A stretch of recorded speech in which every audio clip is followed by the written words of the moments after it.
I'm a huge fan of lifelong learning. I fully believe that we should always be learning new things, understanding the why of a lot of things that we see in our daily lives. And for those of us who are toy collectors, I think a lot of us throughout the years, especially more recent years, have been asking the why of why can't these big toy companies figure out their distribution issues? Why?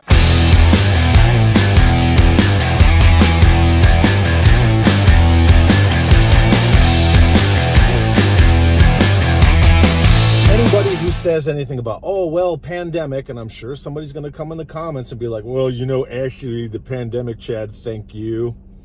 This stuff was around long before the pandemic, okay? Don't fool yourself. Don't fool other people into that, because that kind of groupthink, it doesn't do anybody any justice, right? It serves no one, because you're not getting to the bottom of the why. You just hear someone make an excuse and go, yeah, that sounds like a passable excuse, so I'm just going to parrot that excuse and on and on and on and on, right? Groupthink. I just watched a video, and I'm going to link the video below.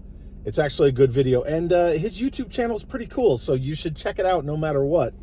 In his video, he specifically states are fed up with Walmart and Target and their distribution problems. We all know that Walmart has mad distribution problems. I see people's posts from, some BFE town in Southern California, and these pegs are stocked. But every Walmart in the city where I live, and I live in a pretty big metro area now, nothing. They don't even have pegs for anything G.I. Joe. Not classified, nothing.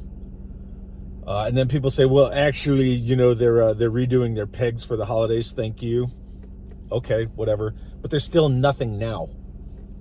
I go into a Target, it's the same. There's like a couple of Tiger Force Dusties and maybe a few reaction figures. Okay, whatever. But again, I see posts from people in other parts of the country, and it's ridiculous. It's like pegs and pegs and pegs. Okay. Everybody saw the same thing with that Masters of the Universe 2-pack with Keldor, pre-Skeletor, and nobody could find it. And then in other places of the country, there'd be tons of them. So we all know that distribution's just bad, right? It's dog shit. So I'm watching the video from this retailer, and he's talking about how the distributor cut his order by 70%. 70%. So only 30% of the people who pre-ordered those figures from him are going to get those fulfilled. He's talking about how he's had, problems with his distributor for a while. Again, you can watch the video below. I'm not trying to, steal this guy's thunder. It's a really good video, and you can see just how frustrated this retailer is. And he goes into detail in this video how, since his distributor's just, garbage, just fucking clown shoes, this guy gets a hold of Hasbro, and Hasbro tells this dude straight up, we don't talk to retailers. We don't talk to retailers. Get out of my face. And that's just the model, that everybody knows it's broken. But again, go back to groupthink. You put one person in a room and one person's rational. One person's like, well, this is a problem. You put 5 people in a room, maybe one person will say, this is a problem. You put 20 people in a room, the more people you put in a room, the less likely anyone's going to speak up about it. And as toy collectors, we all understand that distribution is not distributed well. And it's been that way for a long time. And I'm not just talking about classified. I honestly don't give a shit about classified. That's a known thing. I'm sure nobody's shocked by that. But I am a lover of toys. I am a collector of toys. And this is a bigger thing. It's not just about classified. It's not just about, pick a Star Wars, vintage collection or retro or Black Series. It's not just about Marvel Legends. It's not just about Masters of the Universe classics. It's just the toy industry in general kind of has this, not my problem, just that attitude of, not my problem. Oh, you're a retailer? We don't want to talk to you. It's just that kind of bullshit. Like, I got mine, you didn't get yours, you got headaches, your customers didn't get their product. We don't talk to retailers. Get fucked. And this boils down to other issues, right? Because there's what I like to call secondary and tertiary orders of effect. Because you got a problem here and you don't address it, it's going to create problems down the line. Everybody knows the old adage, right? Shit rolls downhill. And I sort of think of it in regard to other aspects of my life that I understand a little clearer. As a musician, as someone who's been in a band for a long time, the record labels, they're going to get theirs, and the agent's going to get theirs, the venue, the promoter, right? They all need the band. So they can all exist. They all need the band, right? The toy company, the distributor, the retailer, they all need the customer. The toy collector, the adult collector, kidults, as some people want to say, which I think is freaking dumb.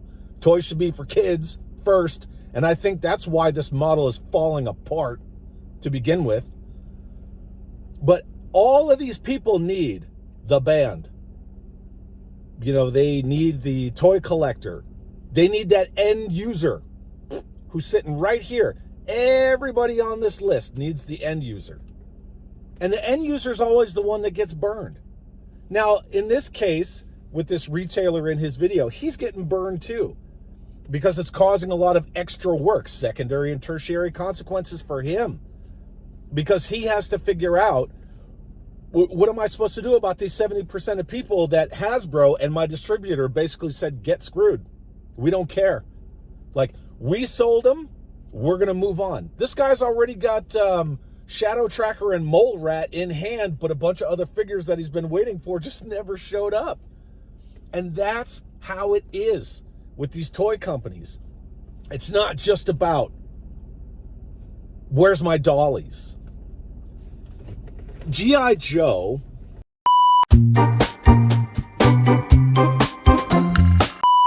could be as big as it was in the 80s. G.I. Joe could still be huge.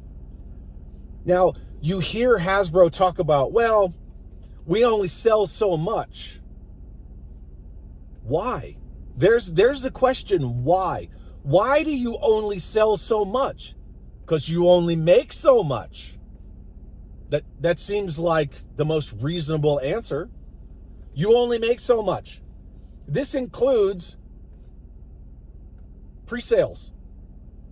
On your own site, Hasbro Pulse, you pre-sell figures. The word pre-sale, take the prefix pre and the word sale. I'm pre-selling these figures before we're making all the figures for the distributors. So you can see secondary, tertiary consequences, how their model is broken. They sell out of pre-sales. How the fuck does a pre-sale sell out? No one can answer that question, because it shouldn't exist. It's a complete conundrum.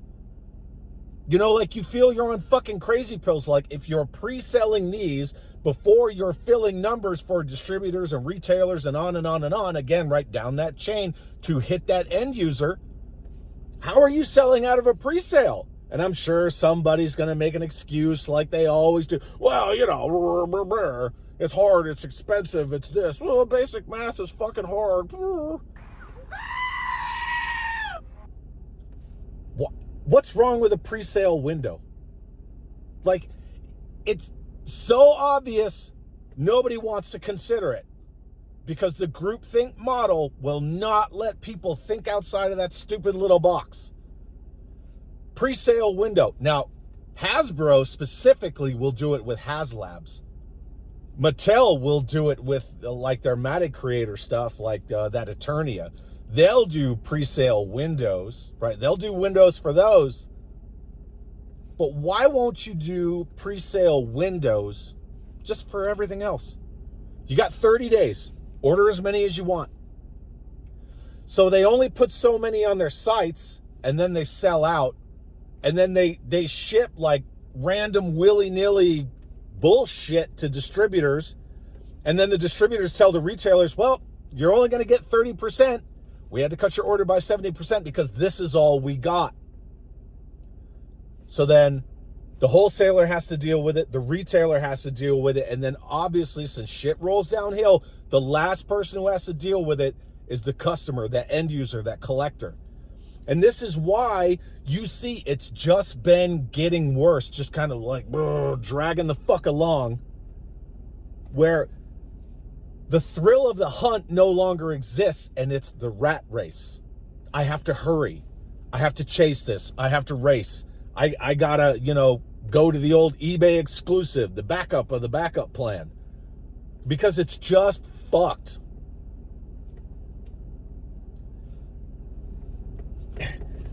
A rising tide raises all ships. I don't have a problem with classified. I don't. It's just not something in my wheelhouse. It's not in my world.